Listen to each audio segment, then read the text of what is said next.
If you play League often, chances are you've seen someone say, "This game was over in Champ Select." But what backs up that claim? In this video, I'll be talking about the basics of team compositions, including the 3 types of team comps in my mind, what every team comp wants, and how to choose a champion to maximize your chances of winning. To me, there are 3 types of team compositions: initiating team fighting comps, kiting team fighting comps, and non-team fighting comps.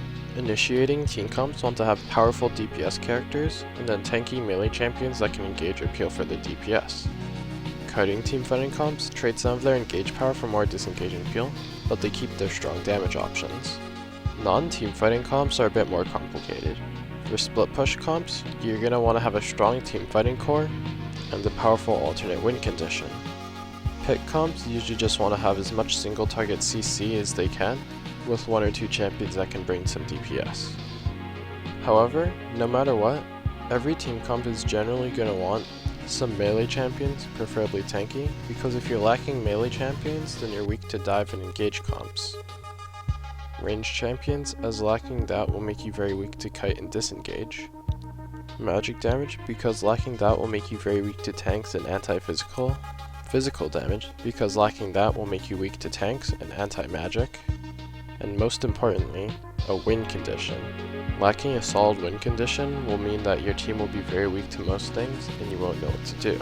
However, this can be avoided by strategically choosing a champion when you play a game. Let's say you're in this champion select. Who would you want to play into this Mordekaiser? Well, if you're Renekton one trick, even though you get countered, you should probably just pick Renekton. Playing what you know is the most valuable thing you can do for your team. But let's say your champion pool's a little wider. The next best thing to do is to play for your team comp. Malphite would fit very well into a team comp with Shen and Orianna because you can dive very effectively.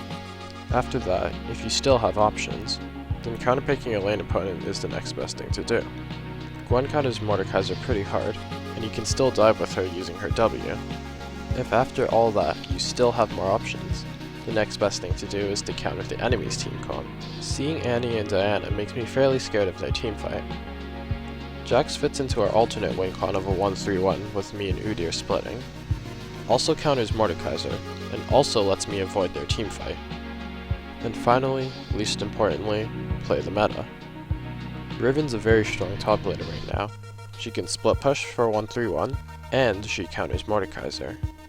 But of course, none of this matters if I can't play Riven properly. If there's one takeaway from this video, let it be to play what you know. Overall, learning about different team comps is not a very important skill, especially for low elo, as playing what you know is always the best option. However, it isn't a useless skill. At the very least, it can give you some more insight into pro play, and why they make the picks that they make. Additionally, if you're a frequenter of Clash, then maybe you can whip this video for some team comp inspirations. Thank you for watching.